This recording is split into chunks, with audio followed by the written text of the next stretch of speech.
In this video, we are going to give an overview of the iland LabEngine Dashboard and basic administration tasks.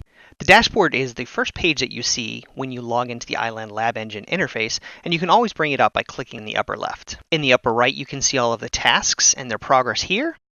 You can click on administration, or you can log out here. The main dashboard is a quick look at everything that is going on in the environment across all regions. Tile boxes will let you know how many classrooms you have configured, how many labs are created, and how many virtual machines your classrooms are consuming. It doesn't matter if they're powered on or powered off, just provisioned. Next, we see actively used CPU, memory, and storage footprint of everything that's deployed. Down below the tiles, you can segment out each of the regions to see activity over time. You can see their resource usage, as well as their cost over time. This allows you to understand how much is being provisioned and consumed, and how that affects the overall charge for your environment. You can break down different classrooms into tags, which can allow for chargeback and showback, but we'll discuss that in tags. Over here on the left are quick links to each of the primary areas you commonly work with in LabEngine. Classrooms lists all of the classrooms you have, their state, which virtual environment template they're using, as well as how many labs are provisioned. All of this information is sortable, and here's where you would start to create a new classroom and provision labs for users. Labs will list all of the provision labs no matter what region or classroom they're in. You can sort by any of the fields and see information about what template it's using, as well as if it's assigned an end user already. This can be helpful if looking for a particular user or template, or for just seeing which labs might be provisioned but not assigned. In addition, if you wanted to create just individual labs for individual users without using classrooms, you could also click on the New Lab button here. Templates are where you can provision or modify existing virtual environments to be used for the labs. This can be as simple as a single virtual machine all the way up to complex nested hypervisors with multiple network configurations. We'll cover more of this in the templates video. The Guides section is where you can create, upload, or modify any of the guides used for labs. Guides can be a good way to keep environment configurations easy to access, or can be used to guide a user in full hands-on training or proofs of concept. This is covered more in the Guides video. And finally over here we have tags. Tags are extremely useful when it comes to showback, chargeback for classrooms, and usually one team is administrating or overseeing the management and billing of LabEngine, such as IT, but gives out resources to a variety of internal groups. The solutions architect teams need sandboxes to run demos, sales wants a proof of concept test drive environment, and even marketing wants a slice as they deliver demos at trade shows and webinars. With the ability to tag and report on tags, you can identify which resources are being consumed by which group and deliver that chargeback consumption report.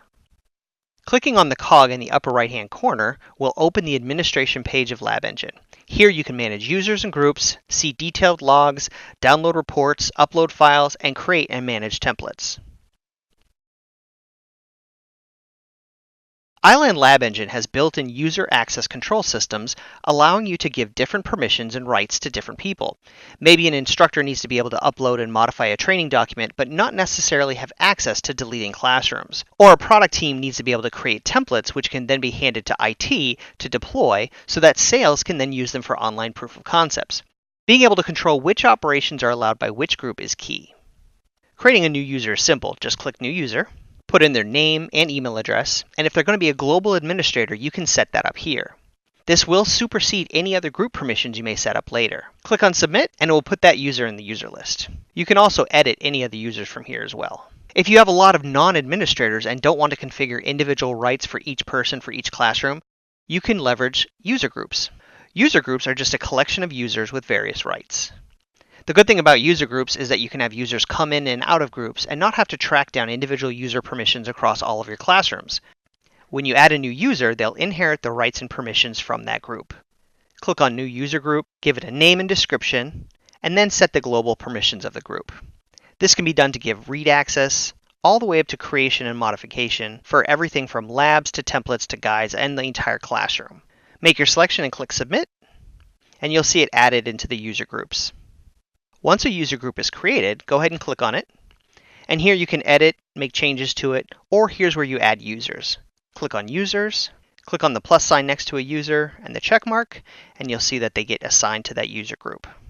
You can also remove users from groups as you need to.